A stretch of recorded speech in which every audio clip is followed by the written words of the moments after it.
background, as it was said, is that I work at the University of Vienna, but my research interest is also met because I had the opportunity to work from 2011 to 2013, some years ago, in the German Parliament, in the Bundestag, in an expert commission on growth, well-being and quality of life, which was an expert commission, 17 members of parliament from all parties and 17 experts.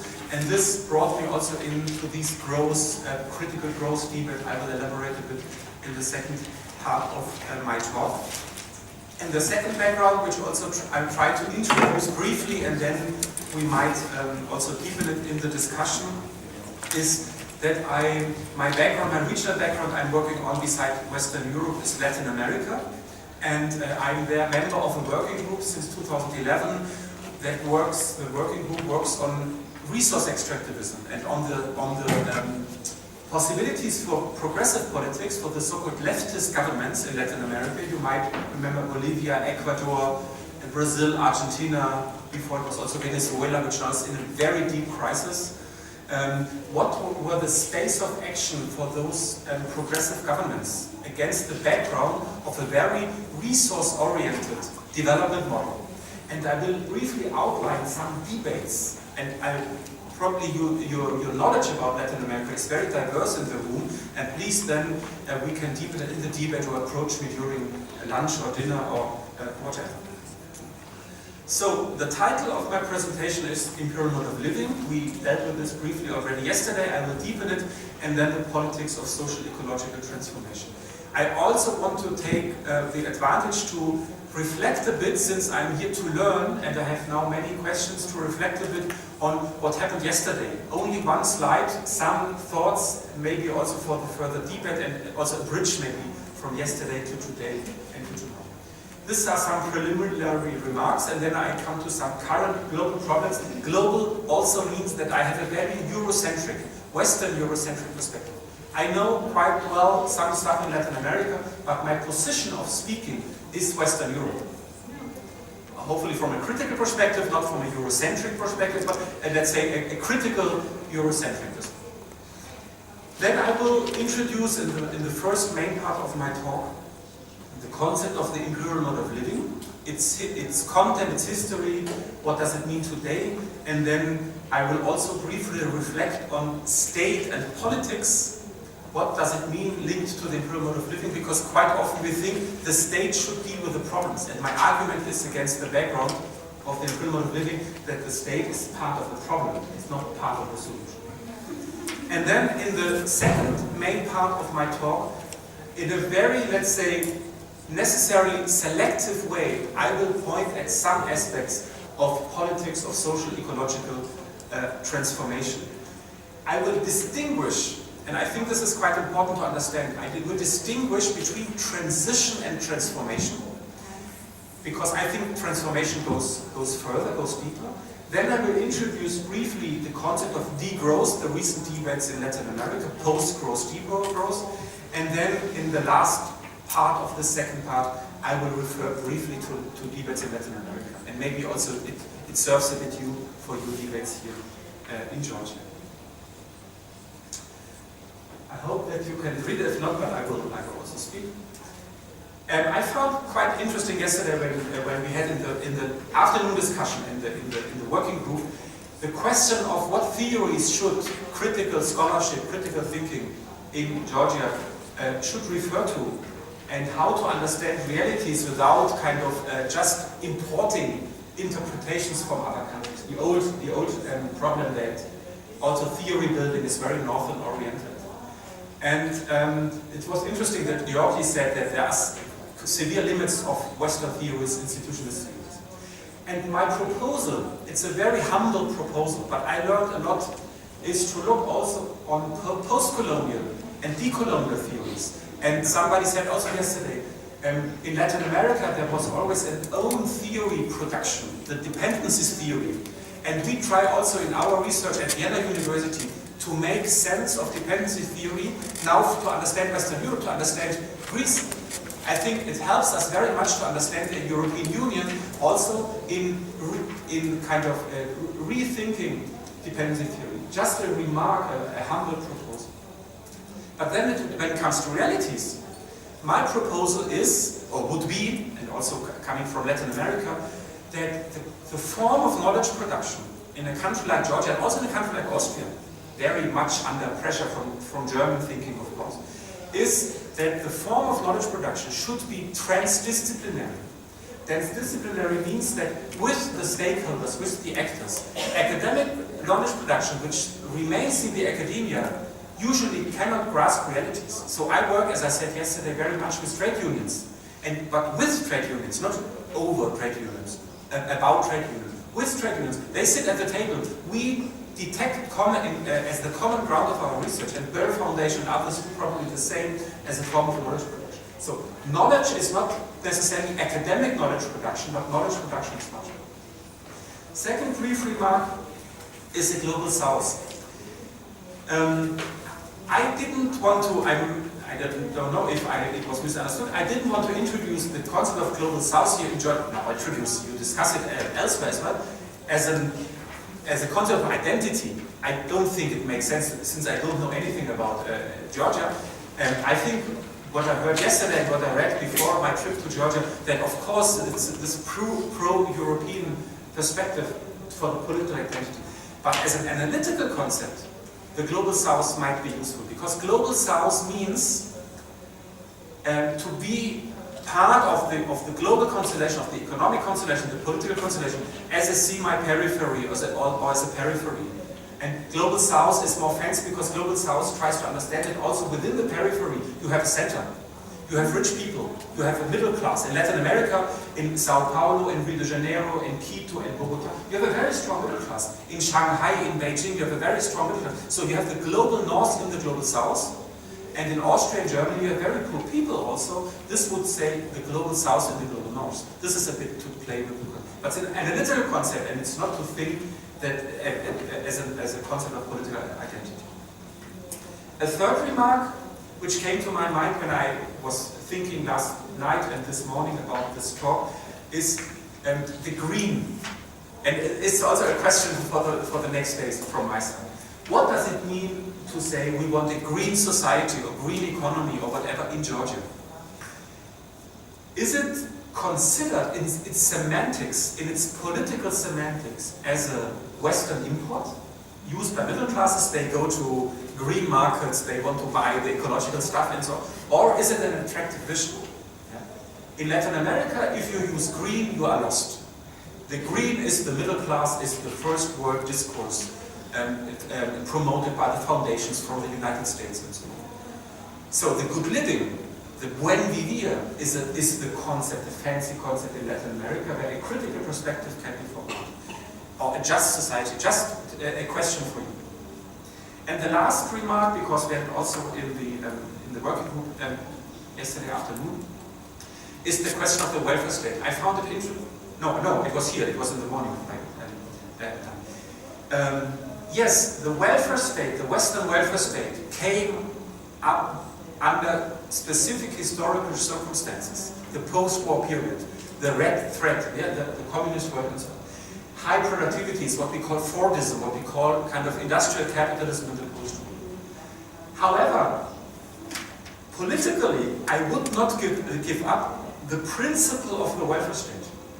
And recent experiences in Latin America, you might have heard about Bolsa Familia, the family bank.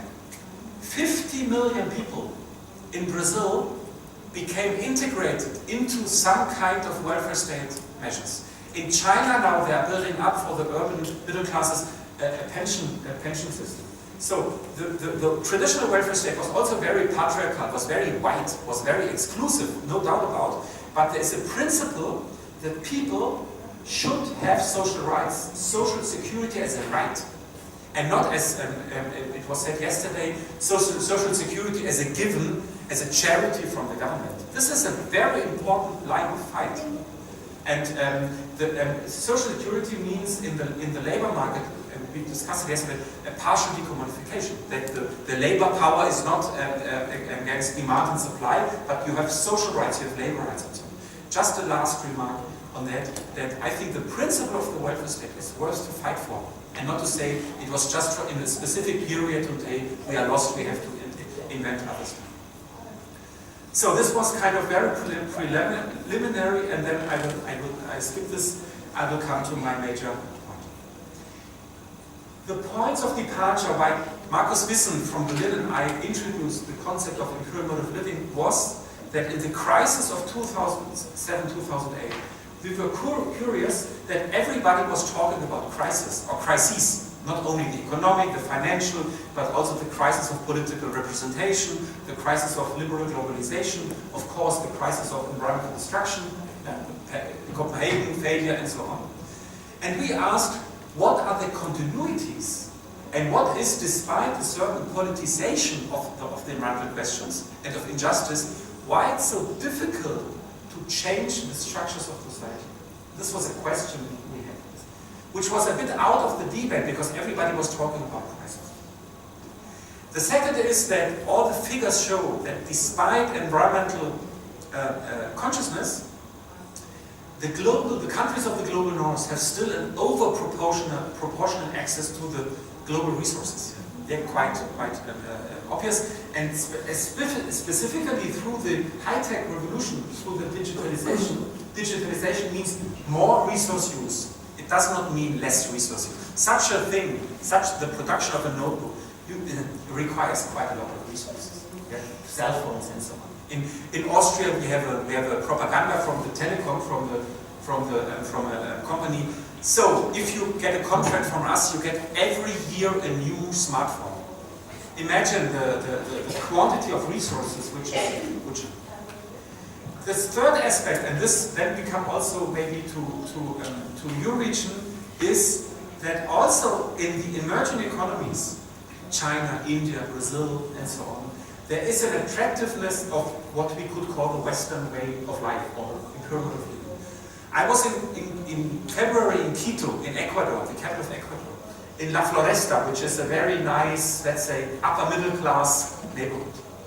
I didn't count it, but by seeing it, by observation, I would say that in this neighborhood, La Floresta, you have more special utility vehicles, the mini tanks, more per car than in Vienna. So the upper middle class who gets money buys a large car. I don't know how is it here in Georgia, but I can imagine that also the upper middle class in Tbilisi wants this kind of, wants a kind of the fancy Western life. The communication, yeah, and so on.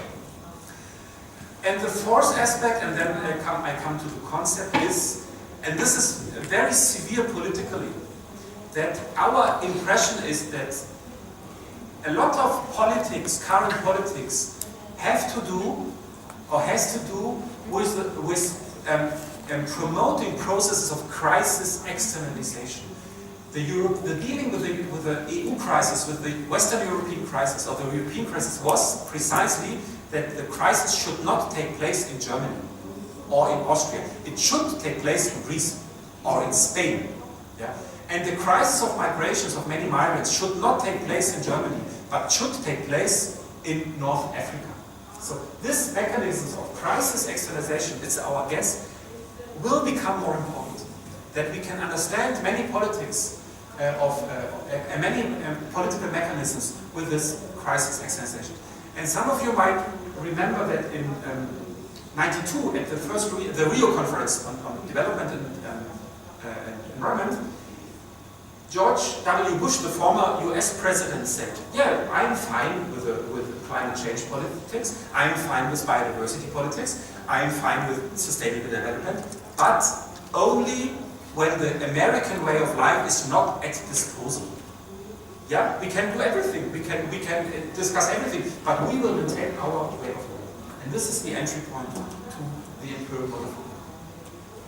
The core idea is, I quote from an article we published, from a book we recently published, I quote, we aim to understand with the imperial mode of living both the persistence and at the same time the crisis-deepening patterns of production and consumption. It's the persistence, the continuity, but due to this continuity, the global crisis of injustice, the global crisis of the environment is deepening.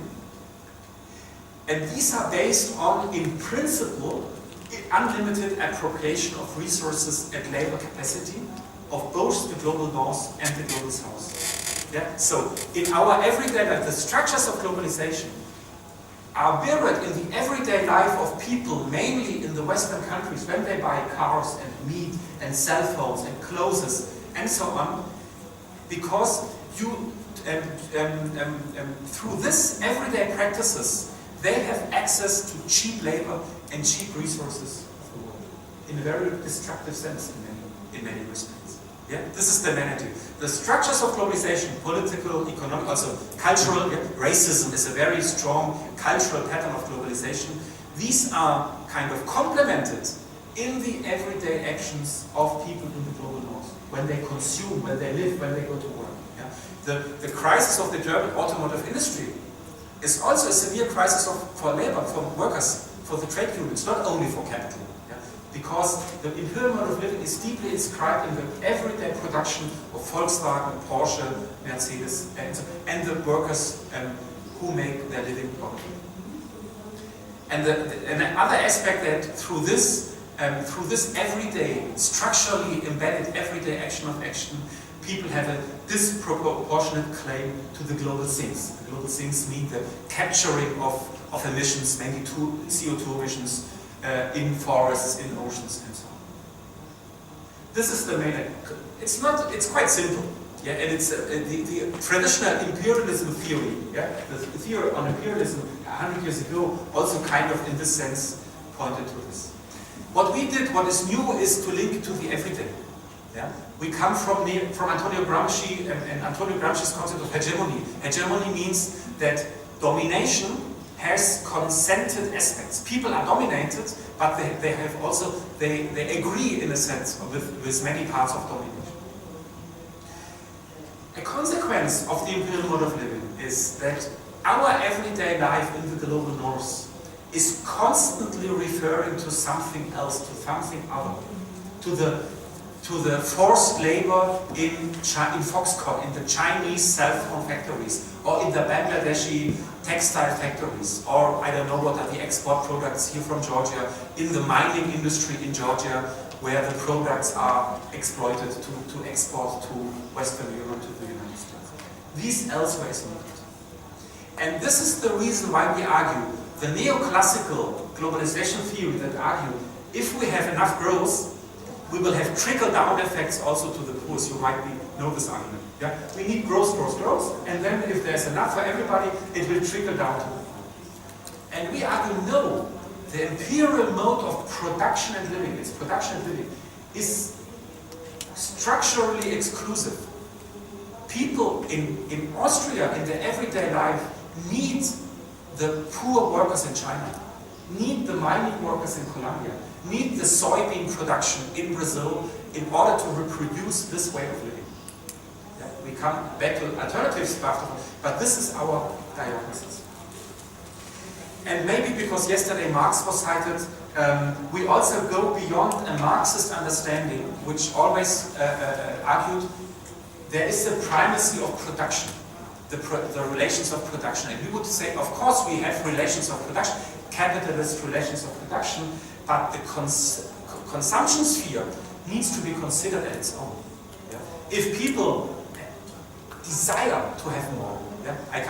If the mental infrastructure, we call it, Harald Welzer, he published with Boell Foundation a very, very important piece, very broadly discussed, on the mental infrastructures of growth. It's a question of desire, not only the marketing machinery, the advertising machinery. Of course, this is also the case, but it's a question of desire to want more, to require more. Yeah? These kind of things.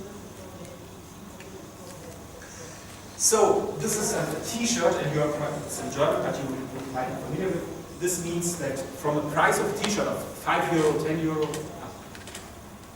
sorry, excuse me. The price of a t-shirt of €5, €10 means that 75% of the price remains with the producers and the retailers, and 1% remains with workers, female workers in textile. So only one important thing.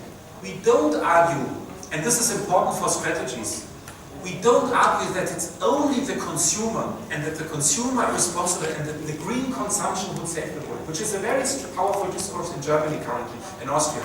If everybody goes green, if everybody goes to the biological shop, to the bio shop, yeah, to bio company, we will save the planet. Yeah? And we argue, no, of course it has to do with the everyday, with consumption, but there is still a very powerful primacy of a dominance of production. Yeah? The next cell phone, iPhone generation is now planned, and nobody of us has a chance to intervene if it's recyclable or not, or whatever. So we should not underestimate the relations of production. We should not underestimate the strategies of capital accumulation, of profit seeking, and so on, without any. The state, I come back to this at the end, the state is a part of the imperial mode of production, because the state, through free trade policies, through policies now to help the German automotive sector out in the crisis of the emissions, helped out 10 years ago in the financial crisis, that the state put a lot of money into the automotive sector to save the sector. We save the jobs, but also they save the profits, of course, and the property relations. It has to do with neo-colonial politics. I already said free trade politics. If you look at the so-called economic partnership agreements from the European Union with African countries, it's not partnership, it's neo-colonial. It's pure neo-colonial politics what the EU is doing in Africa. And coming to our part, more here in social sciences, but also social science, but mainly in natural sciences and engineering, science, research, development also is part of the imperial model. Beside this, we argue that there are powerful dispositives. You might know the concept from Michel Foucault, the French philosopher, who said there are strong dispositives, discourses in society which are accepted, which are almost not questionable. The dispositives of progress, the dispositives of competitiveness, the dispositive of growth, and I would also say the dispositive of a good living, not a good living in the Latin American sense, but a good living, I want to have a car, maybe a second car, a second cell phone. This is the understanding of, I don't know here in Georgia, but in Western Europe, this is the understanding of a good living. I want cheap meat, I want cheap clothes, I want cheap travels to holidays and so on. So I hope that I already outlined the main aspect. With Pierre Bourdieu, also a French sociologist, who developed the concept of a habitus. A habitus means that we integrate into our bodies, into our being, into our minds, what society reproduces. Yeah? And the growth machinery is kind of an imperative in society. Then, in the German version of the book, which is now in translation into English, we argue in 2 chapters that the imperial mode of living is part of colonialism. Colonialism, the search for gold and silver and cheap labor in Latin America and Africa and then in Asia, is part of this, is part of strategies of capital and labor. And interestingly, the social societies in Latin America were much more changed from the very beginning by colonialism, by the imperial mode of living, than Europe. To Europe just came gold and silver, and afterwards some fruits and coffee. But the power of coloniality was structuring in a very direct manner Latin America and Africa, because there was slavery, there was destruction of people.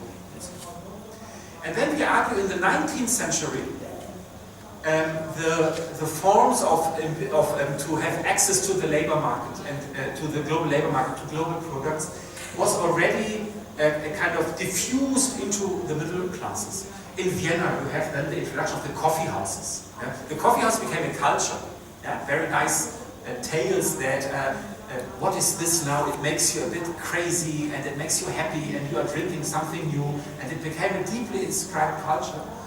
And then we argue that during Fordism, Fordism is a social scientific term trying to understand post-war capitalism in the West, but there are also some patterns in the East, in Soviet Union and in other countries. Fordism means Henry Ford, the mass production of cars, that we have due to mass production, to mass consumption, also to kinds of a welfare state, an enormous growth of consumption and of welfare. We should not underestimate this. There was an enormous experience of welfare. For my parents, who were born in the 40s, beginning of the 40s, end of the 30s, they were refugees after the Second World War, and for them it was incredible that it was possible in the 50s, in the 60s, to eat meat, and then everyday meat, and to have an own apartment, and to can buy clothes, and so this enormous rise of productivity was also kind of mirrored in the everyday lives of ordinary people. But this is at the same time the cause of environmental destruction. Our problems today didn't emerge in the 19th century. They emerged, every figure shows it, they emerged after the Second World War. Mainly due to industrial capitalism, welfare capitalism, if you like. And we should not underestimate, and this is very important for emancipatory strategies. We cannot say, oh, people consumed too much. No, it was a feeling of well-being, of security, of not hunger, of not being hungry, and so on. It's broadly accepted. And I would argue that in Germany, the Social Democratic Party, the leftist party, are neo-Fordist. They want to go back to the golden age of capitalism, where the workers had rights, where we had a high level of welfare, also for those who didn't earn so much. You can also tell me about here what is happening in Georgia. What are the social democratic goals? I can imagine that they also say, we want to have a kind of good Western regulated capitalism. I don't know, but I can imagine. And then the second aspect, the second incredible dynamics, and please note, it's not a moralistic argument. I don't want to tell, especially not to the poor people, you should consume less. This is not what I would tell people in Vienna who use this mini tanks, the SUVs, don't use the SUVs because you are menacing me. I'm a bike driver in Vienna, and it becomes all the time more dangerous to drive a bike because the cars are bigger. But it's not moralizing, it's understanding a structural feature of capitalist globalization. This is the main. And what makes it really fuzzy and dynamic, but what we need to understand is, as I said at the beginning, the imperial mode of living is, in the current globalization process, globalized. Not globalized that every Chinese person lives it, but the middle classes. And it's 300 million people. And my Ecuador example, and it could also be transferred to Sao Paulo. So the imperial mode of living is highly attractive among the middle classes in the global south. Also produced by the producers. The German car industry, I said yesterday, is drunken by the profits they are making in China, in India, with their cars. And to finish this first part, I already said it, we can also, if you like, elaborate on the theories behind it, but I just make the argument, but I come from critical state theory, Nikos Poulantzas, Antonio Gramsci, you might be familiar with, and Bob Jessop, feminist state theory, and others. Usually, sustainability discourses deal with the state in the sense that the state should create an adequate regulatory framework. And the green economy debate is a very good example. The green economy debate argues we need the adequate legal framework and investment in green research and so on. And then the two other main actors, the enterprises and the consumers, might behave properly, green. But we need the adequate framework. Yesterday there was a very, very good presentation on the green economy discourse, and in a sense it's this. Critical state theory has a very different understanding. It argues the state is linked to the dominant structures of society. And the main task of the state is to reproduce those societies. Of course, the terror is also a terror, and the state is a terror of struggle. We have in Germany environmental politics because we had environmental movements. We had a Green Party, we have a Green Party, and this is that the state responds. But there are limits, there are corridors of the responses. And the lignite struggle in Germany, you might have heard about it in Western Germany, Eastern Germany as well. In Germany, that Germany is not the world champion in renewable energy. Germany is still one of the major polluters because it produces power out of coal burning, yeah, in Western and Eastern Germany. So the state is securing this. The state overall is a terror of struggle, but it's also a structure that is kind of reproducing the unsustainability of all societies, is reproducing the imperial mode of production. And so our argument is that if the state does policies, it remains in this, what I said already yesterday, in this corridor of ecological modernization. It's very hard to go beyond. And the same also in Latin America. Yeah? The states, the progressive governments had programs to overcome resource extractivism. But in fact, they deepened resource extractivism because they are deeply linked to the economy, yeah, in the societies. In Germany, the state lives quite well of the export champion of Germany, of the world. Yeah? In Austria, we have now, which is very contradictory for me as a critical scholar, Austria is doing quite well economically, and there is now an influx into the academic system because Austria always feels behind. And so now, in my case, I can now hire 3 assistant professors in my field because there is money. The state lives out of it. Fortunately, it's for me, it's for critical thinking. But a lot of money goes also to mainstream thinking, and you can imagine. I think you got my argument. I leave this out. If you are interested, we can come back to this in the discussion. Why do we use the term imperial mode of living in a singular? Why we don't say there are imperial modes of living? It's a critique which is made quite often. If you like, I can come back to this in the debate, but I don't want to go. I don't want to speak too long.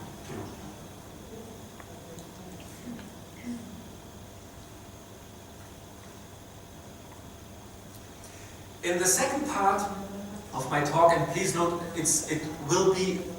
I will highlight, underline some aspects. It's not that I will present you here a comprehensive picture of social ecological transformation. I would like to draw attention on some aspects. First, as I said in the introduction, it helps me at least. You can tell me whether it helps you or not. It was very helpful to me when I looked at the literature and also at practices 5-6 years ago to distinguish between transition and transformation. This is my first argument. Then the second argument is one interesting debate in Western Europe on degrowth, and the second, and I hope that it's not too superficial, I will point briefly at Latin America. Before I do this, I want to highlight that politics, if I talk about politics of social ecological transformation, politics to me is not just state politics. Yeah? Politics is much more a contested process how society, how social, economic, cultural life should be. Yeah? It's the framework, it's laws, it's rules, it's finances, but it's also the kind of the habits, the everyday rules, the norms, if you like, not the explicit rules, but the norms a society is dealing with. Yeah? Feminist perspective is quite explicit on this. Whether a society is patriarchal or more or less patriarchal has not only to do with the rules, with the laws. It has to do with the accepted norms of society. And this, to me, is also politics. Yeah? And feminism, the politics of body. The politics of body is how the bodies of women or how the bodies of people, but made of women, are seen, are considered in a society. And this is a contested process over norms. Yeah? Whether it's sexualized, whether it's in machist societies, whether the body is kind of only a picture of something, or the body is, and the person, the subject behind this is considered seriously as a subject and not just as a body, just to give you an example.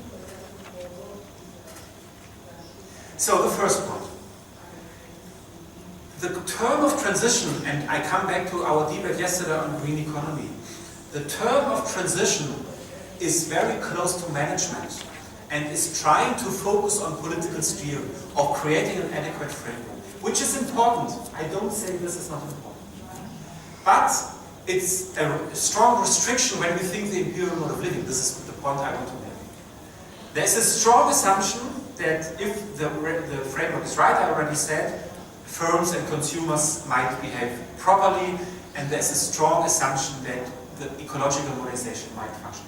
Martin Jennecke, as a German scholar, was one of the main figures of this ecological modernization discourse.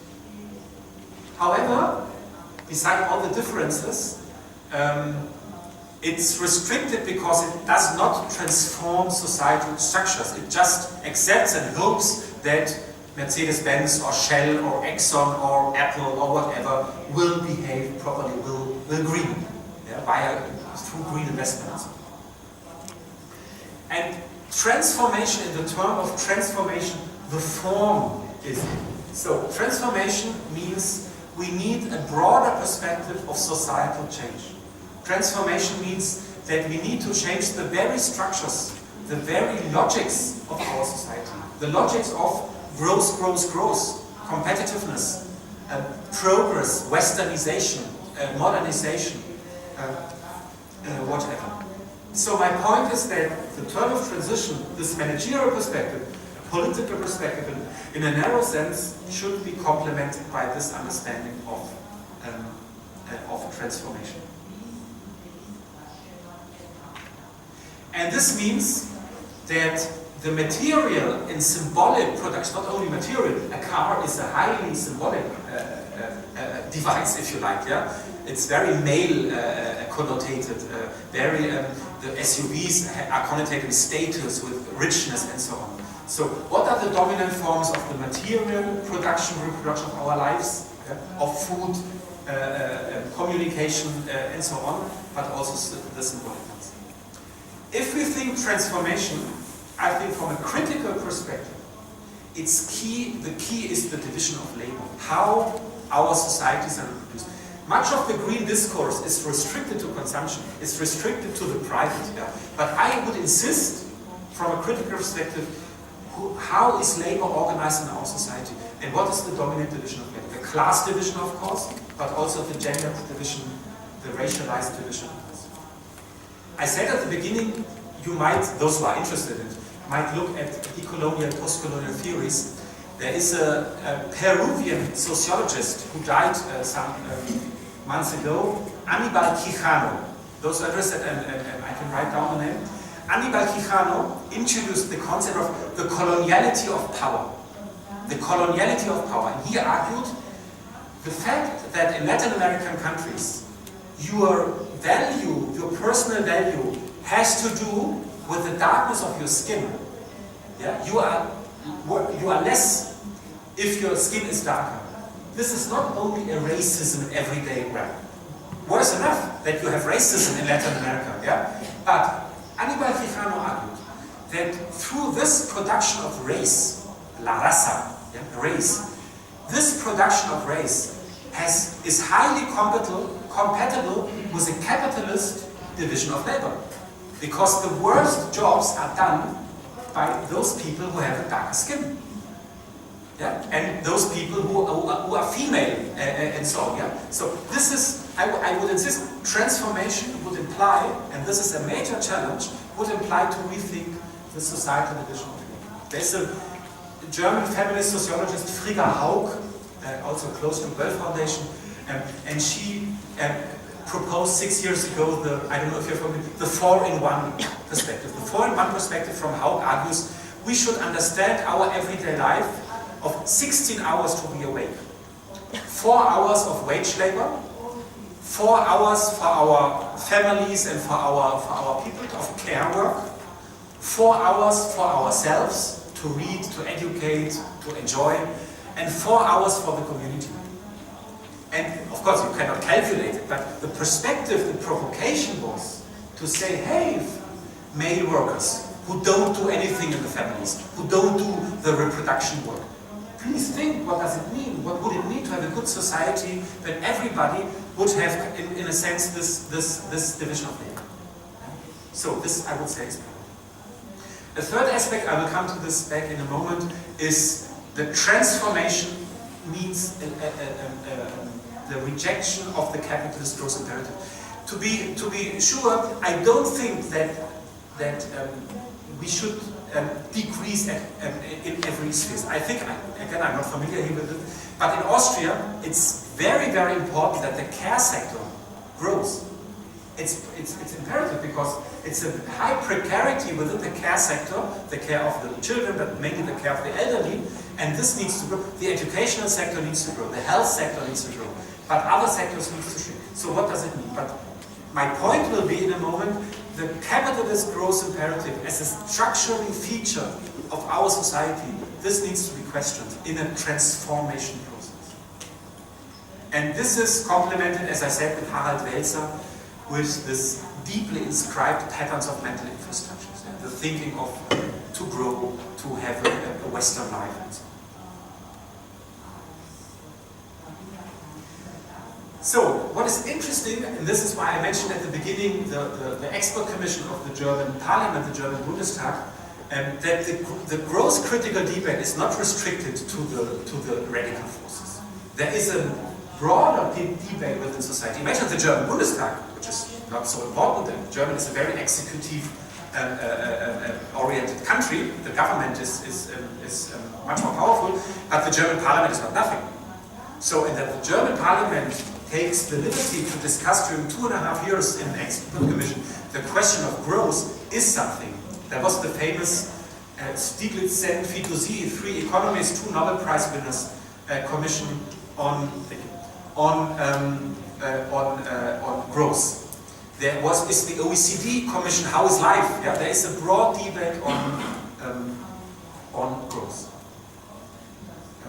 Yeah, I leave my point here, and this is clear because we have environmental problems, we have problems of global polarization, and others.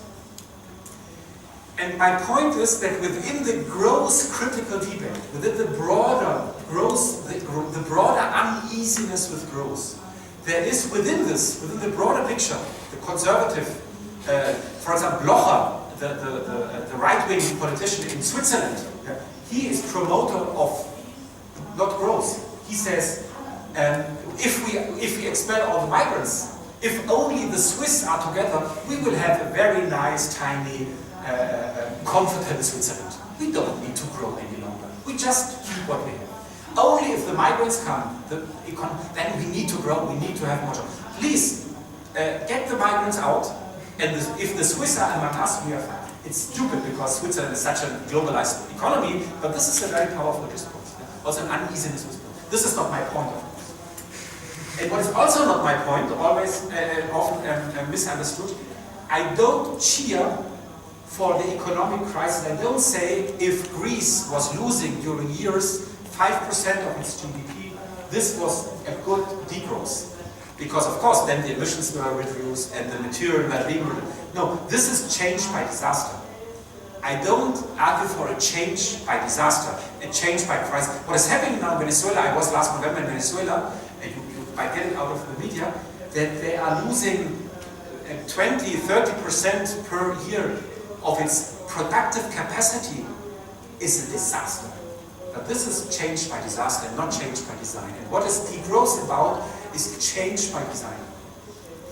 And change by design means, I quote from Georgios Kallis, a Greek scholar in Barcelona, and I think he puts it quite nicely. Degrowth or post-growth is a political project, change by design.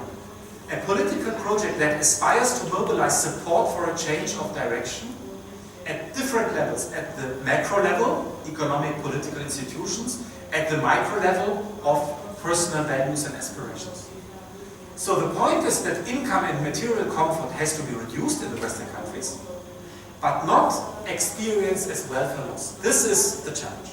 Yeah? We need, if we have, hopefully in Vienna, in the year 2030, much less cars, that people have a dispositive and attractiveness not to use any longer the car. but to use public transport, which is quite good in Vienna. Then, and if they give up the car, they don't need, they need 300 euro less per month, because you need 300 euros to maintain a car. So this would be a possible decrease of the income, but also not as a welfare loss, because you say, I don't need any longer a car. This is a bit the challenge. And I said, it's the imperative is for this project to overcome the capitalist accumulation pyramid. Which means, for example, to strengthen the public sector, which does not mean to strengthen a corrupt and intransparent public sector and the rent-seeking, but if we have a democratic and transparent public sector, which means it's not so profit-oriented that the private sector. Yeah? The Viennese public transport, I don't know if you know this, the annual, if you buy your annual ticket in Vienna, it costs 365 euro. It's €1 per day, which is not a lot in Vienna, yeah? Which came with the red-green government. It was a demand by the Green Party. But it's not enough to finance, of course, this very good public transport in Vienna. It means that the public state, the local state Vienna, puts to each euro which is needed for public transport another euro. So 50% of the budget of the Viennese public transport system comes from the state. And if this would be private, impossible. So my point is, we need also a transparent public sector which is not driven by accumulation and profit imperatives. Public sector, educational sector. I hope that the education is still public in Georgia. And hopefully it's good. It's also a question of quality, it's not only a question of price. But where's the good quality? In Latin America, you have a public sector, but it's not very good. So in some countries, so the people who have money send their children to private schools. Yeah, this is then the ambiguity. So I end with the last remark. I hope that it's not too superficial and it's really preparing our people. Please think, the organizers. I would propose after I finish to have 10 minutes of a whispering round. That you talk to your neighbors, because then you can also, I don't have to speak and you have to listen to my voice, and then after 10 minutes we can enter to the debate. You can tell me. So, I finish with a brief remark on Latin America. I wrote a book which is with Alberto Acosta. Alberto Acosta was a minister in Ecuador, Minister of Mining, and he was president of the constituency, of the Constitutional Assembly in Ecuador in 2008 with the progressive government. You might heard of it, it's the first constitution in the world history who puts into the institutions the rights of nature. That nature has a right, which is really good. And the good living, the idea of the good living, but not the good living to have more cars and to have more cell phones, but the good living in a solidarity, sustainable way. And Alberto and I, in our working group, I mentioned at the beginning, we detected, I'm very much in the degrowth debate, he in the debate alternatives to resource extractivism. How can we bring these together from an environmental justice perspective? So we detected that both debates are a bit regional and local. The degrowth debate takes place in Europe, and the post-extractivism in Latin America, and how to bring it together. I have to shorten a bit, and I would like to, let me think. Yeah. I think I just tell you what I want to say, and I don't go through my slides. I hope that I get it in 5 minutes. The problem in Latin America in the last 15, 20 years was that we had progressive governments. I said Bolivia, Ecuador, and so on.